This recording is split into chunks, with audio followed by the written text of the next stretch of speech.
Team Apollo, bonjour. Nous reprenons le cours des événements, là où nous les avions laissés sur la vidéo précédente. Donc, Apollo 17, nous sommes à 6h39 du décollage. Et nous sommes l'équipe de backup, nous sommes dans le module de commande. Et nous allons dérouler la première partie de notre checklist, celle qui concerne les C et WS status check. Alors C et WS, il s'agit du Caution and Warning System, le système d'alerte. Alors, comme je l'ai dit, l'objectif de ces vérifications, en réalité, c'est de mettre en conformité le module de commande pour l'équipe qui va voler, mais c'est aussi pour nous l'occasion de voir un petit peu quels sont ces dispositifs. Le CWS, c'est l'affichage qui est ici. Donc derrière chaque case, ici, celle où il y a des inscriptions, il y a des lumières qui peuvent s'allumer en jaune ou en rouge. En particulier, nous avons ici une lumière allumée en rouge. Et ça signifie une alerte, donc un dysfonctionnement du module de commande. Pour l'instant, nous sommes en phase de préparation, ça n'a rien de catastrophique, c'est évidemment grave si on est en vol. Donc l'affichage du CWS, c'est ici, et les boutons qui pilotent le CWS sont ici. Nous avons en plus un coupe-circuit, alors profitons-en, donc CW, MNA, MNB. Profitons-en pour parler des coupes-circuits. Le problème essentiel du CSM, c'est son alimentation en énergie. Le CSM, je rappelle, le CSM, c'est le vaisseau principal qui est ici. On va zoomer dessus, si on peut. Difficile. Voilà. J'essaye de... Celui qui a les lumières ici. J'arrive pas à zoomer dessus. Bon, il est là. C'est le petit cylindre avec le cône qui se trouve tout au sommet de la fusée. Et c'est donc ce vaisseau qui va se mettre en orbite autour de la Lune. Il va transporter le LEM qui pour l'instant se trouve stocké ici avec lui. Et le CSM, une fois la mission terminée, va revenir tout seul, sans le LEM, pour revenir vers la Terre. Donc le CSM, il a un moteur, un seul moteur, mais suffisant pour l'ensemble de la mission. Et surtout, donc, il va offrir un abri aux astronautes, et il va alimenter tous ces systèmes.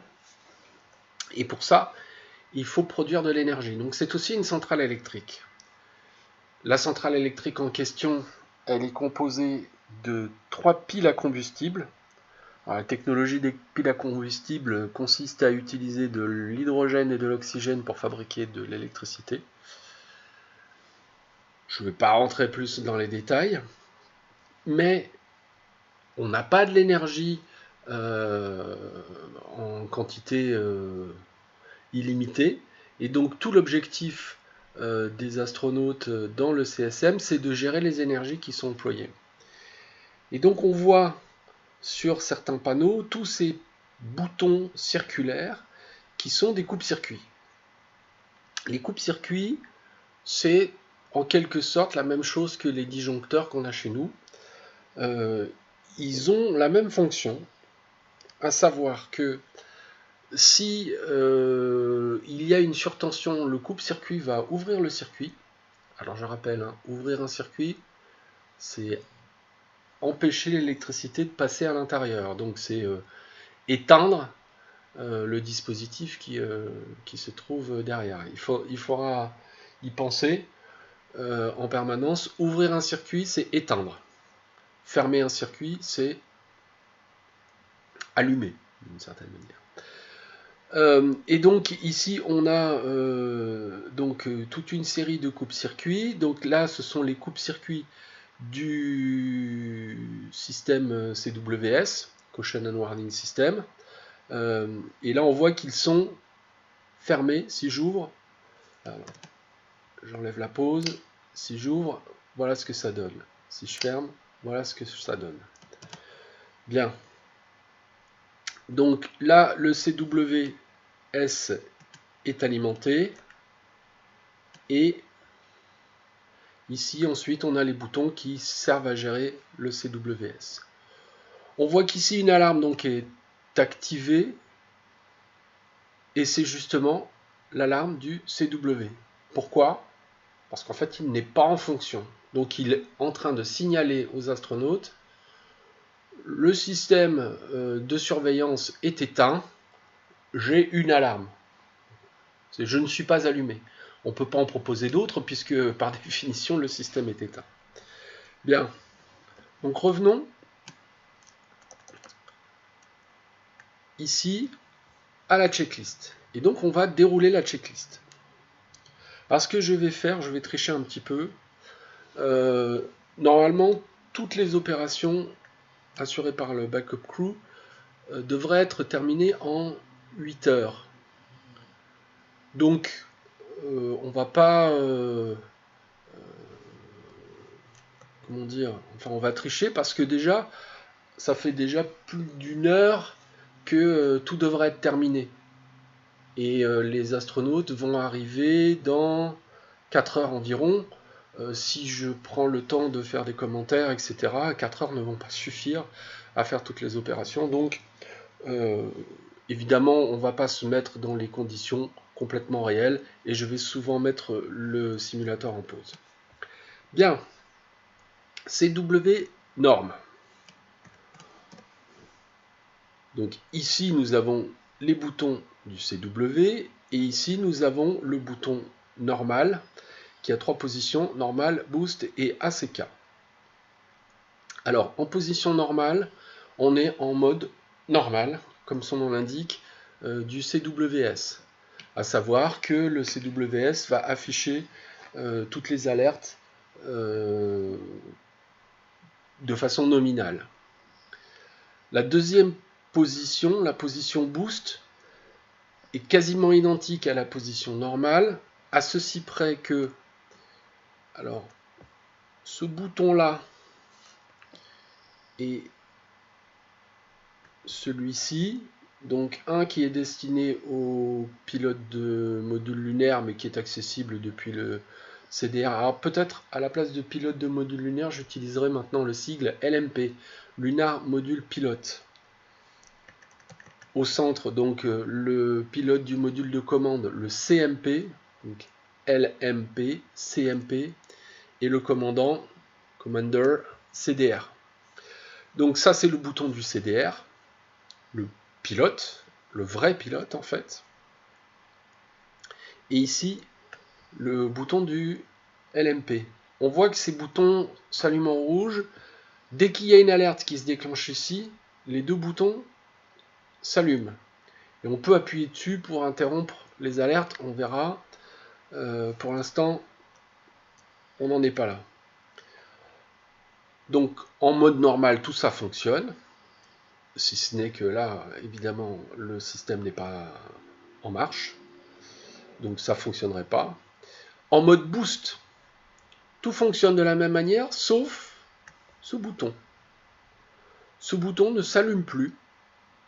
Pourquoi? Parce que boost, c'est la phase de décollage, juste au moment du décollage, où la fusée est soumise à de fortes contraintes, fortes accélérations, tremblements, etc.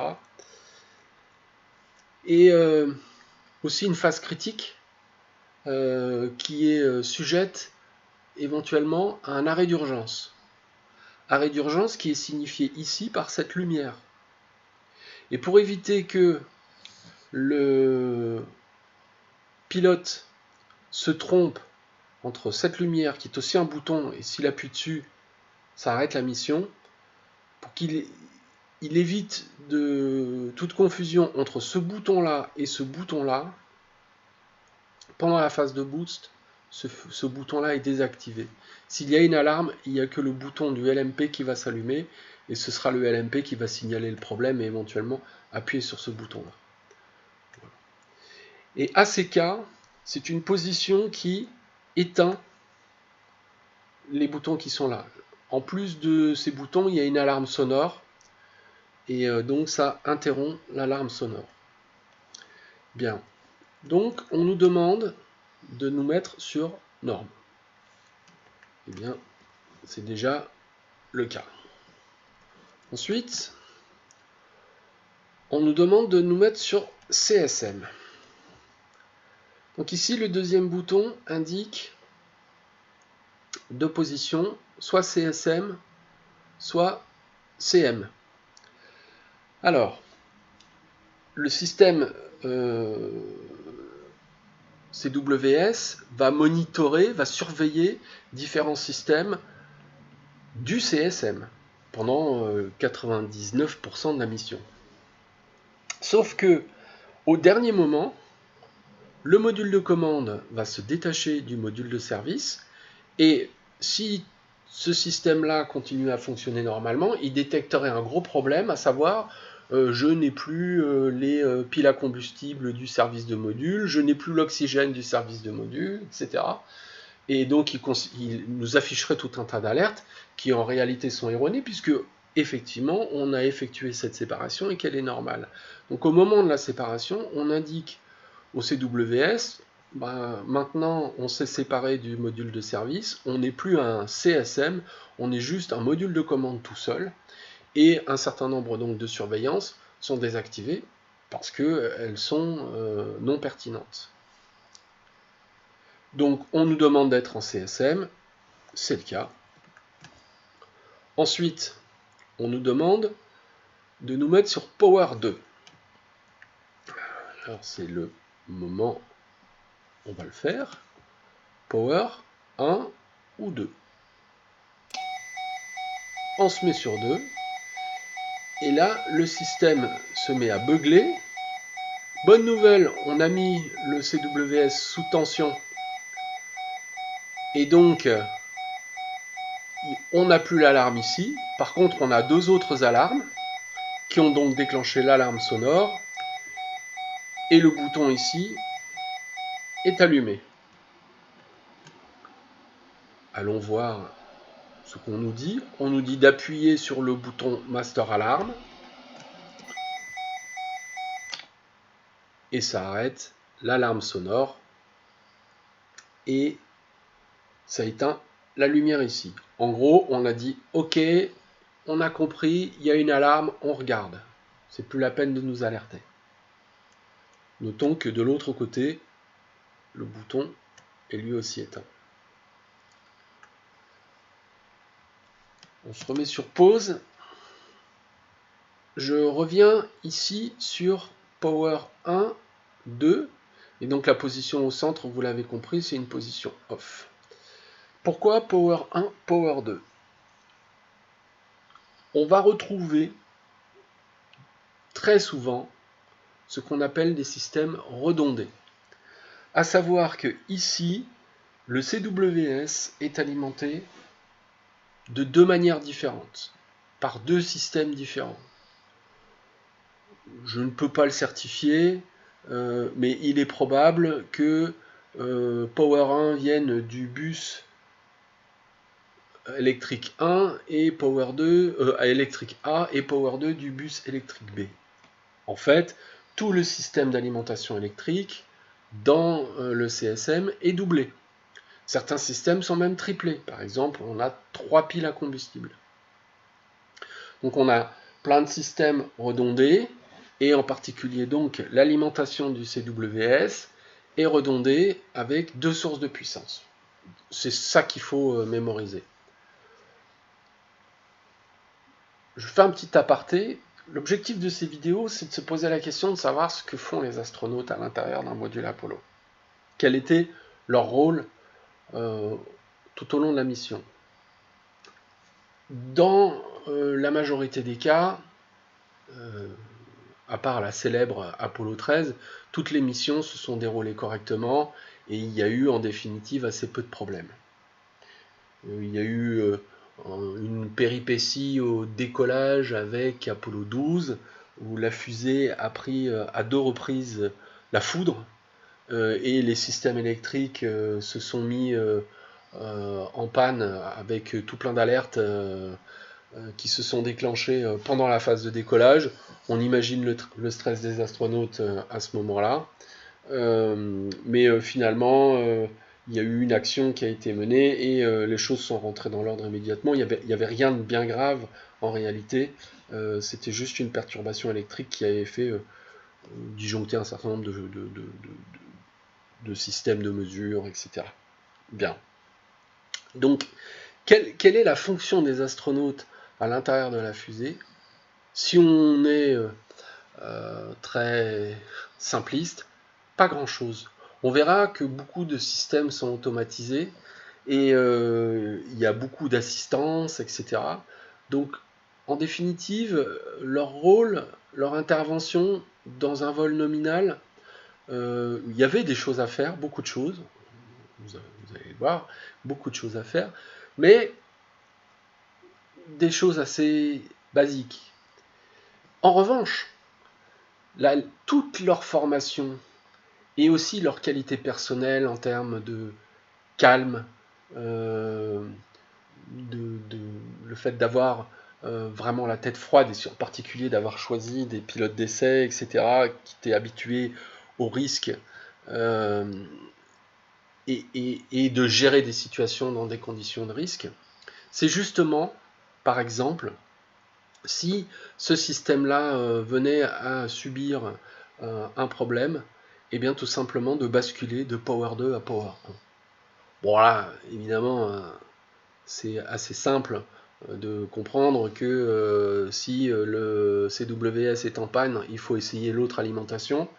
Il y a des systèmes qui sont beaucoup plus complexes, beaucoup plus élaborés, et en particulier par exemple dans le cas d'Apollo 13, ils avaient eu des problèmes avec les réservoirs d'oxygène, et qui dit les réservoirs d'oxygène dit les piles à combustible, et donc l'alimentation électrique du module de service et de commande. Enfin, voilà, là il y avait des problèmes très très complexes et en dépit des redondances, des cas particuliers, des configurations non nominales à mettre en place. Alors, n'oublions pas non plus qu'il y avait le contrôle de mission au sol qui les guidait énormément et qui leur demandait à tout instant de faire telle ou telle action, qui elle-même était notée dans le plan de vol. Donc ils étaient largement guidés, n'empêche qu'il était indispensable pour eux de savoir quelle était la conséquence, par exemple, de basculer ce bouton de la position 2 vers la position 1 ou le contraire. Voilà. Et l'essentiel finalement de tout ça, c'est de connaître parfaitement tous ces systèmes de façon à réagir rapidement dans des situations un petit peu délicates et de comprendre ce qu'on est en train de faire. Bien, maintenant revenons à la checklist. Donc nous venons de brancher le CWS sur l'alimentation numéro 2.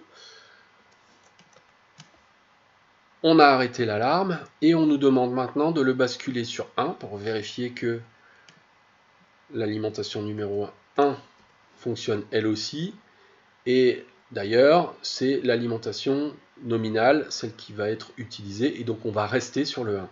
C'est pour ça qu'on a testé le 2 d'abord. Donc, on passe par la position off. De nouveau, on nous indique que le CWS n'est pas fonctionnel, et on passe sur le 1. Et de nouveau, on a une alarme qu'on éteint. Donc, on a deux alarmes plus exactement. Une alarme pour le CMC. Je pose. Une alarme pour le CMC. Bien oui, l'ordinateur de bord. Alors là, c'est une erreur de simulation. Normalement, ces affichages-là ne devraient pas être éclairés. Mais le système est arrêté. Et on peut le voir ici on voit que les deux coupes-circuits du computer sont ouverts. Et donc l'ordinateur de vol n'est pas branché.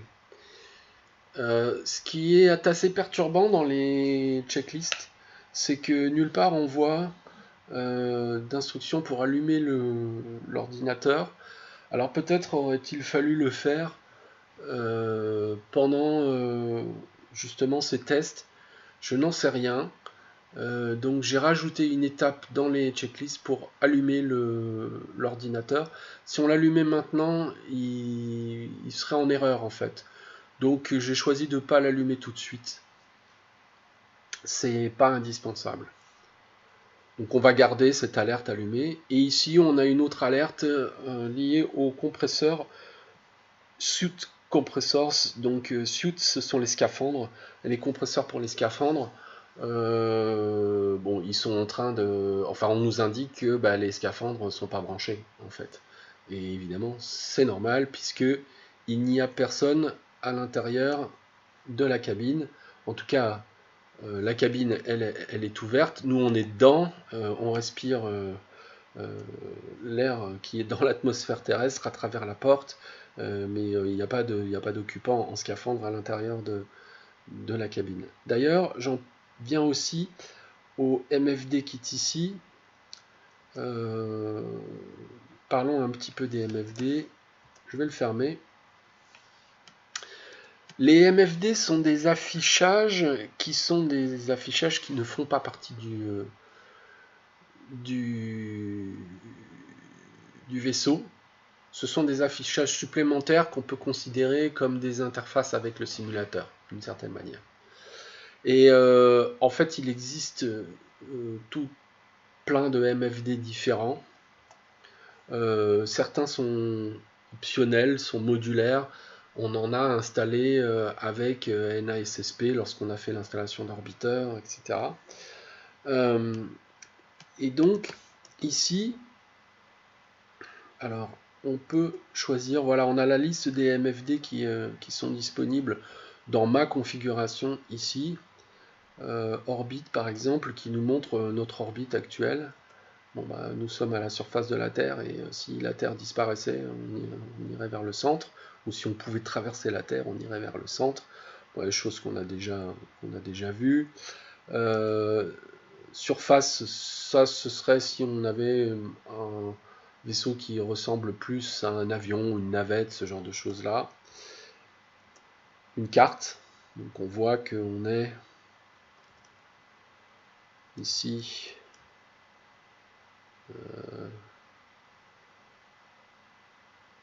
Voilà. Bon, le mieux c'est de mettre track. Voilà, on est à Cap Canaveral. Bon, il existe toute une série de MFD. Et il y en a un qui est assez intéressant à ce stade, c'est le MFD Project Apollo, donc qui fait partie de NASSP et qui nous donne en définitive des informations sur le simulateur ou qui simule éventuellement des informations qu'on aurait de la part du Mission Control, du Mission Launch. Typiquement, où est-ce qu'on en est du compte à rebours?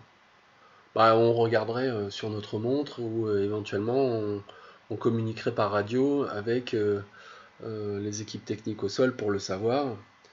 Le MFD ici nous le donne.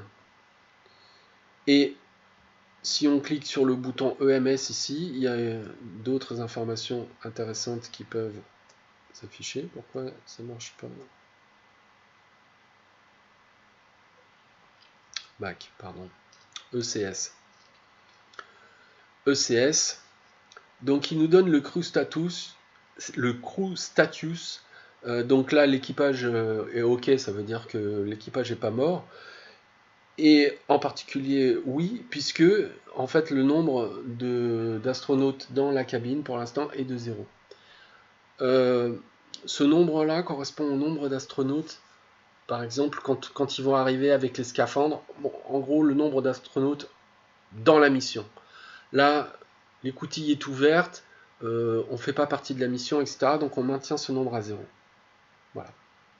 Mais quand on va faire entrer les astronautes à l'intérieur de la capsule et qu'on va relier leur scaphandre au module de commande, et bien à ce moment-là, on va incrémenter ce nombre 1, 2, 3.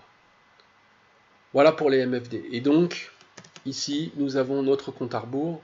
Donc, compte à rebours et crew number sont les deux chiffres qu'on va surveiller pour l'instant.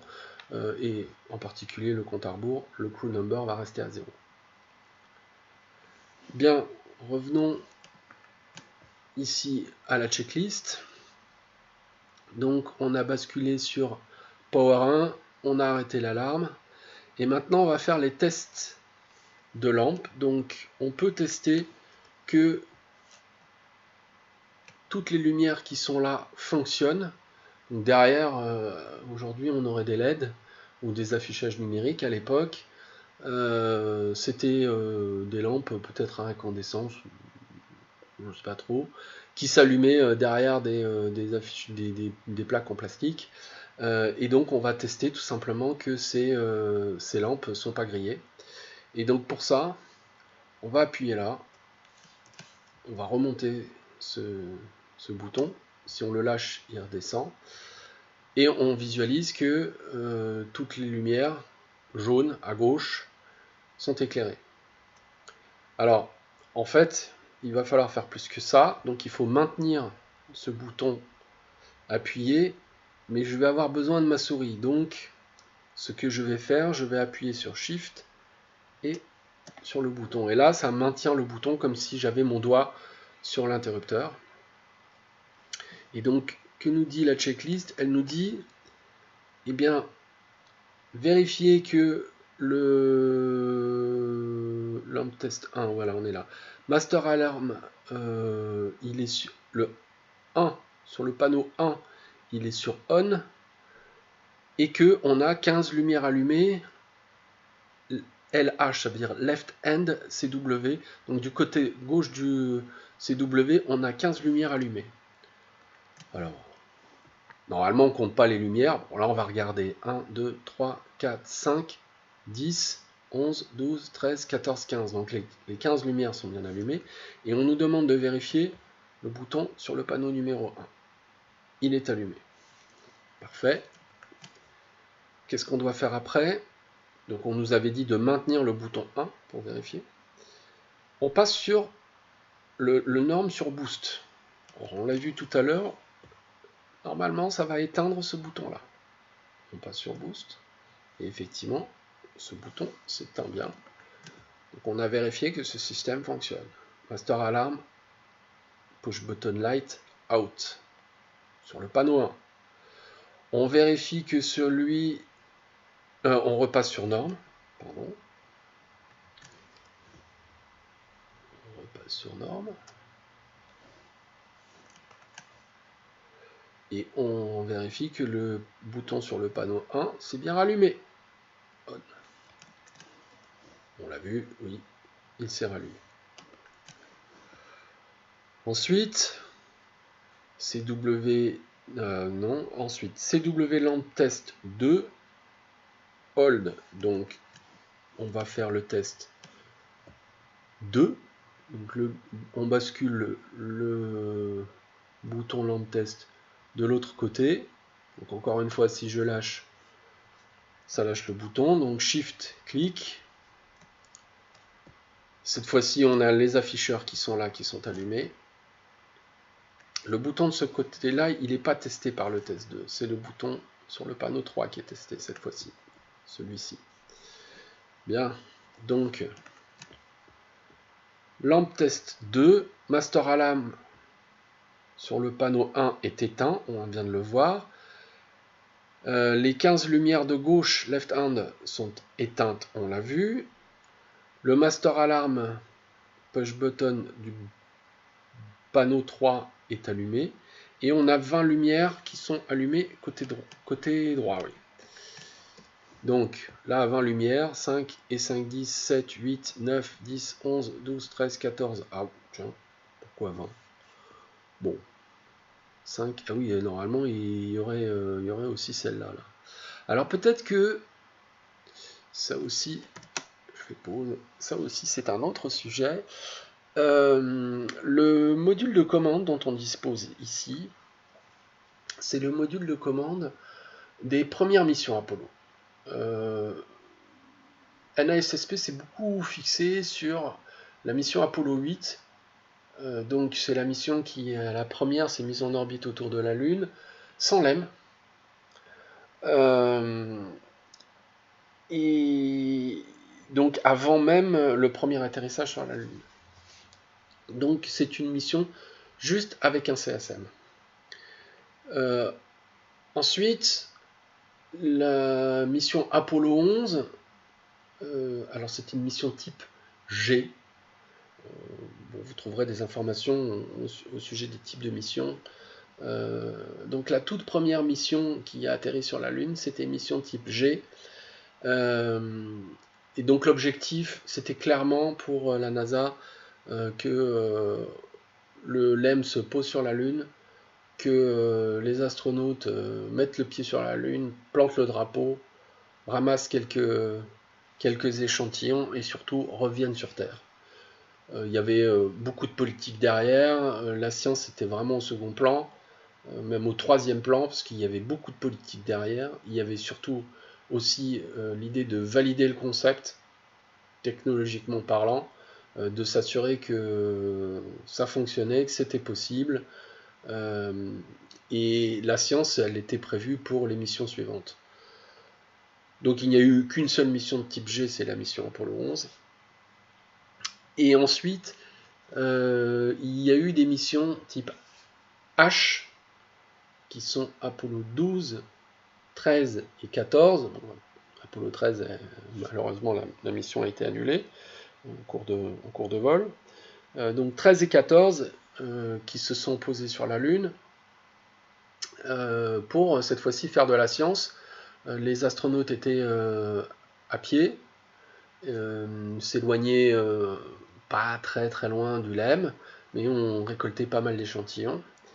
Et ensuite, il y a eu les missions type J, donc 3 missions de type J, qui ont été Apollo 15, 16 et 17, avec cette fois-ci un rover, donc ce qu'on a appelé la Jeep lunaire, qui permettait aux astronautes d'aller plus loin.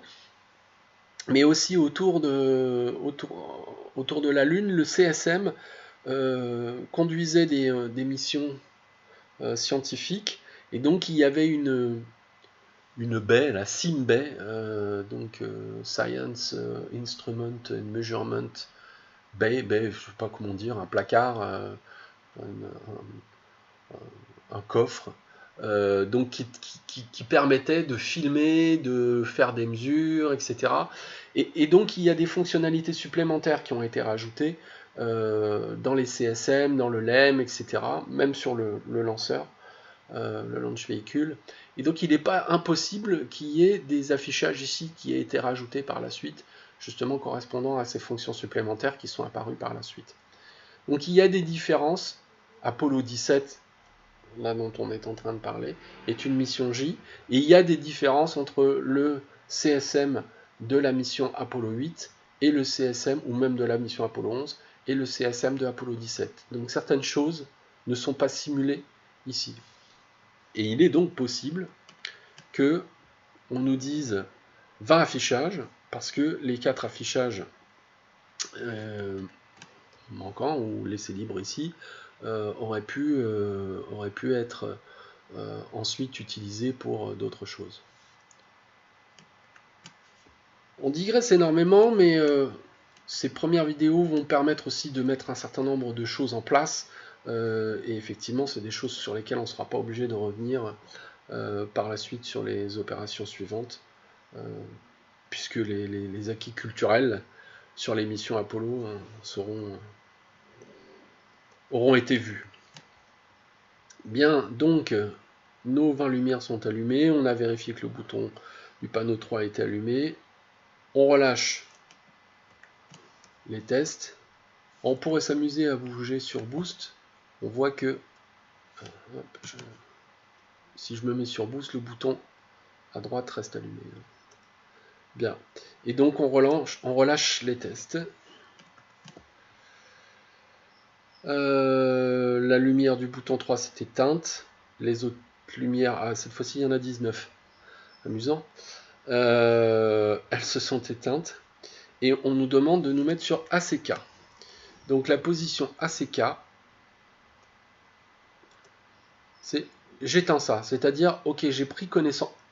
Acknowledgements, en fait, ça veut dire ACK. J'ai pris connaissance des problèmes qui ont été affichés. On éteint tout, je m'en fiche. Et effectivement, c'est bien le cas là en ce moment. On n'a pas besoin d'être distrait par ces affichages-là. On a d'autres choses à faire et les alarmes qui sont relevées ici sont parfaitement normales dans le contexte qui nous concerne. Bien, et ben nous avons déroulé notre première partie de la backup pre-launch checklist et nous allons nous arrêter là. Simapolo, à bientôt.